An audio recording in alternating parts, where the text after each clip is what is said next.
Bienvenidas y bienvenidos de nuevo al módulo 6, que como sabéis estamos dedicando al estudio de las estructuras y de las instituciones económicas de su desarrollo.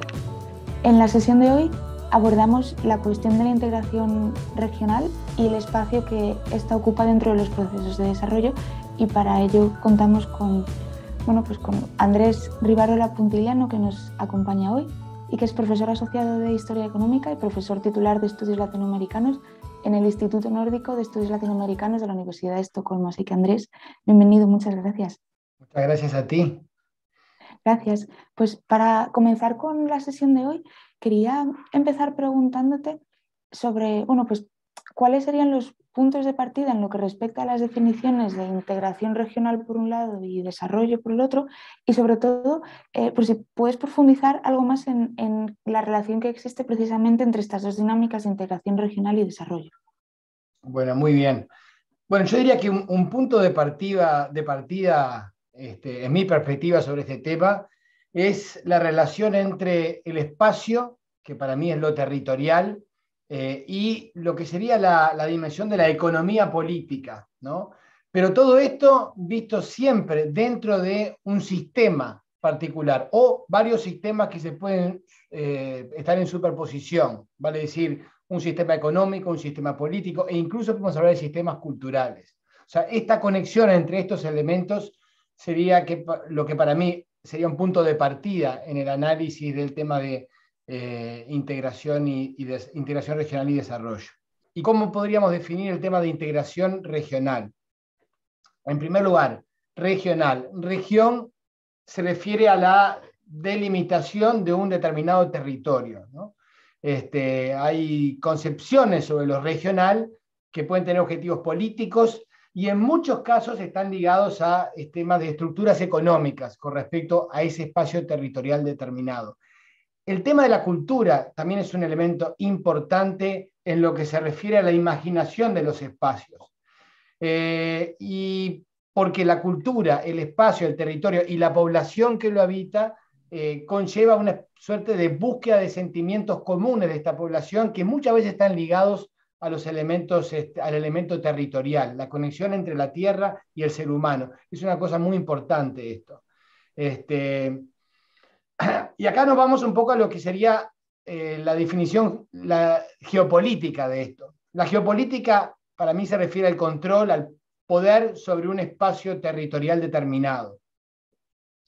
Y se va estructurando en base a lo que yo llamo unidades geopolíticas.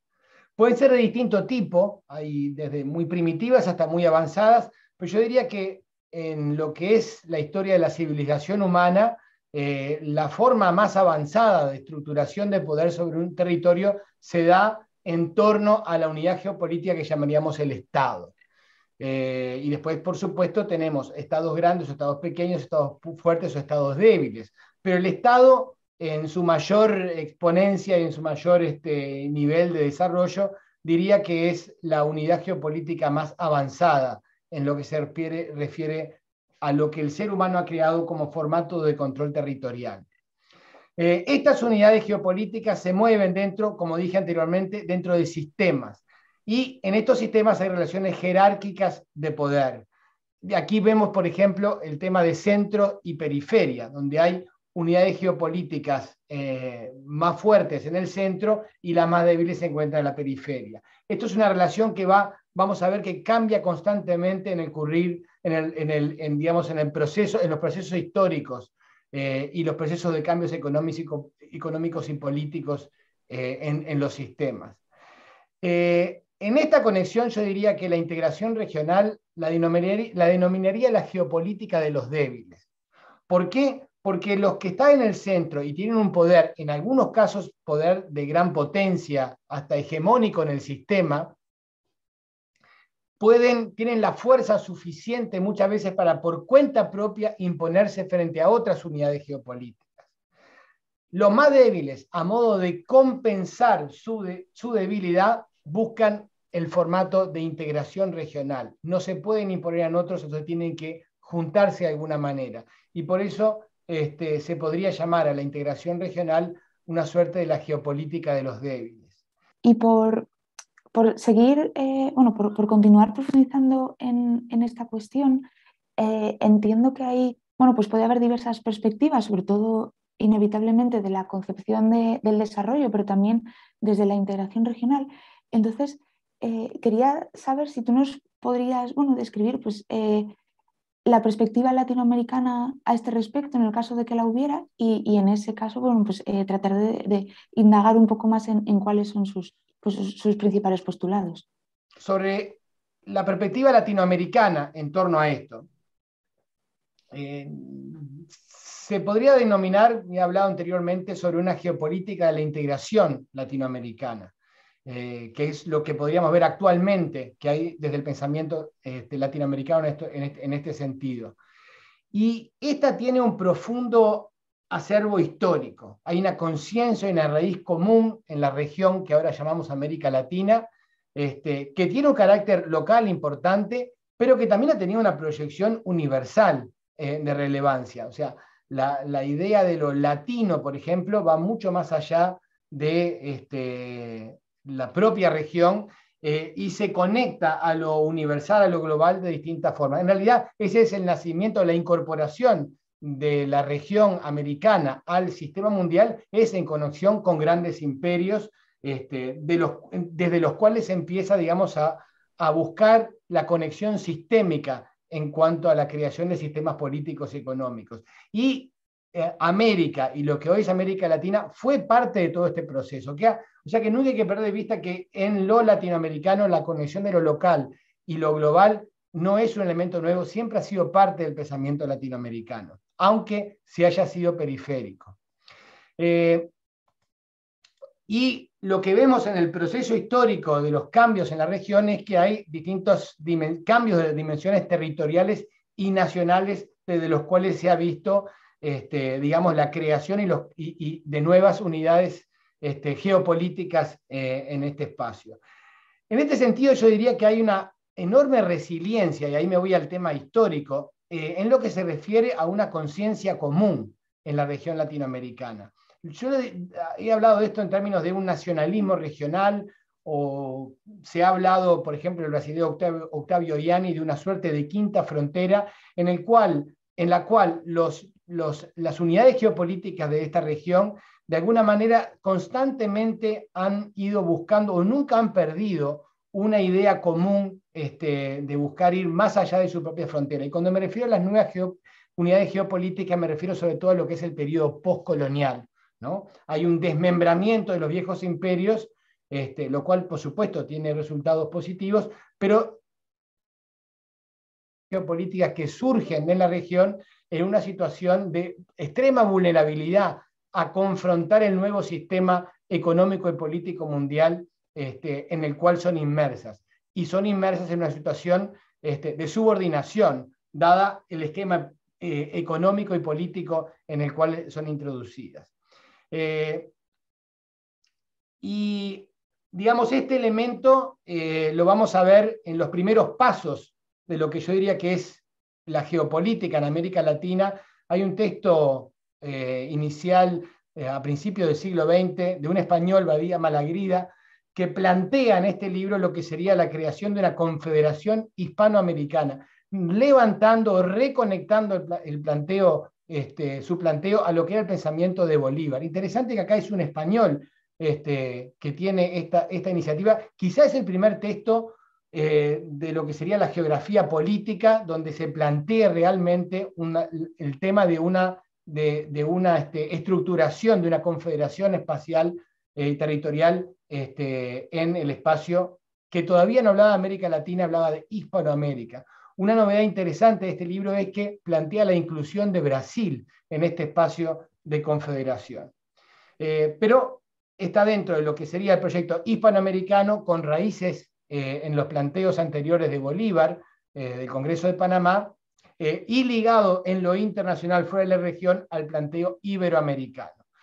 Esto tiene mucha influencia en Brasil, donde hay otras fuentes de inspiración en el pensamiento brasilero. Sobre todo diría que Brasil es el primer lugar donde realmente primero en la región latinoamericana se empieza a hablar de geopolítica, a principios del siglo, ya en la década del 20, de 1920, y acá tenemos los trabajos de Berardo Backhauser o de Carlos Meira Matos, que es posterior, donde se plantea una suerte de continentalismo sudamericano. Es la proyección continental desde Brasil ligada a la conformación de un espacio continental sudamericano. Hay otro elemento geopolítico que se plantea un poco después, aquí vamos a hablar del periodo de fines de la década del 40, donde está el autor Jorge Vivo Escoto, un cubano geógrafo que se exilia en México y desarrolla la cátedra de geografía en la UNAM. Y acá ya vemos un claro, lo que podríamos decir es un continentalismo latinoamericano, una idea de formación de un Estado común latinoamericano, incluyendo el Caribe, y una proyección, digamos, de lo que sería la geopolítica de los débiles, porque planteaba esta creación de un espacio estatal, de una unidad geopolítica latinoamericana, a modo de compensar las debilidades de la región ante el gigante del norte, Estados Unidos, cuya trayectoria en cuanto a violación de soberanía de estados latinoamericanos ya era muy conocida. Viniendo de un cubano y estando en México, esto realmente era un elemento que influenciaba mucho el pensamiento geopolítico de este grupo de pensadores y políticos. El segundo paso sería la segunda generación en torno al pensamiento geopolítico desde América Latina, viene con lo que sería el avance del desarrollismo posterior a la Segunda Guerra Mundial, década del 50. Tenemos ahí la creación de la Comisión Económica para América Latina, liderada por el argentino Raúl Prebisch, el gran impulso de lo que se llamaba el desarrollismo, ¿no? La idea de industrialización, de sustitución de importaciones, la idea de que para dejar de ser periferia había que tener mayor valor agregado en la composición, digamos, económica, las estructuras económicas de los países de la región, y para esto la integración era visto como un elemento fundamental. Esto del lado económico. Tiene un elemento, digamos, económico-político importante de carácter territorial, que es la creación de la ALAL, la Asociación Latinoamericana de Libre Comercio, en 1961, y va acompañado de movimientos políticos que tienen enorme influencia en la región, lo que llamaríamos los nacionalismos populares, el tema desde Perón en Argentina, Vargas en Brasil y otros en la región, Cárdenas en México, donde surge una idea sobre el tema de la autonomía latinoamericana. Vale decir, para lograr desarrollo hay que mantener una posición autonómica con respecto a los intereses de las grandes potencias a nivel global. ¿Por qué? Porque hay que perseguir los objetivos propios de los intereses de desarrollo de los países de la región en su inserción al mundo, en su camino desde la periferia hacia el centro. Una tercera generación, en este sentido de pensamiento geopolítico latinoamericano, vendría con lo que llamaría en la década de los 90 lo que se llamó el nuevo regionalismo, que en el caso de América Latina tiene una institucionalización muy importante en cuanto a la creación de nuevas estructuras regionales, como fue el caso del Mercosur. Ya no era un acuerdo de libre comercio como había sido la LALC, sino que estamos hablando ya del intento de crear una unión aduanera y una ligación muy fuerte entre lo que son las unidades geopolíticas más importantes de Sudamérica, Brasil y Argentina. No está esto desconectado de América Latina, porque además tenemos el proceso de la creación del Grupo de Río, con orígenes en Contadora, y el Grupo de Apoyo a Contadora, donde se incluye México y después se van incluyendo también los países del Caribe. Todo esto de alguna manera desemboca en lo que es la creación de la CELAC, la Comunidad de América Latina y el Caribe, creada en el 2010, desde donde se crea una nueva instancia, digamos, de conexión regional latinoamericana. Y la geopolítica está en donde, por ejemplo, en el planteo de Alberto Metol Ferré, ya se empieza a plantear, hay ideas concretas de la necesidad de creaciones de espacios continentales, de creaciones de unidades geopolíticas continentales, a modo de tener una inserción más autónoma en lo que sería el sistema mundial y el sistema regional. Y esto es de gran inspiración a muchos de los planteos detrás de lo que fue la ola regionalista latinoamericana al principio de la primera década del siglo XXI, lo que fue como la creación de la CELAC, en lo que fue la creación de la UNASUR, que tenía objetivos muy ambiciosos, un espacio sudamericano, pero no desconectado de grupos, digamos, regionales latinoamericanos, como es la CELAC. Y bueno, por este lado creo que vemos el pensamiento latinoamericano en términos de geopolítica e integración regional, donde la idea del desarrollo y el planteo de la autonomía son quizás los aportes latinoamericanos a este tipo de pensamiento geopolítico. Y ya para finalizar, quería saber si nos podrías extenderte algo más, podrías profundizar algo más desde la perspectiva del contexto geopolítico actual. Es decir, ¿cómo podríamos decir que se ve la integración regional en el contexto geopolítico actual? Bueno, no es secreto para nadie que hay un enorme debilitamiento, lo ha habido en los últimos 5 años, de los organismos de integración latinoamericana. Tenemos la desaparición de la UNASUR, por ejemplo, fuerte cuestionamiento al Mercosur, el gran debilitamiento de la CELAC, etcétera, etcétera, etcétera. Ahora, hay que ver la integración regional latinoamericana justamente como vaivenes. En la historia de la integración latinoamericana, desde el Congreso de Panamá, que fue un fracaso, en adelante, lo que vemos es de que las propuestas integracionistas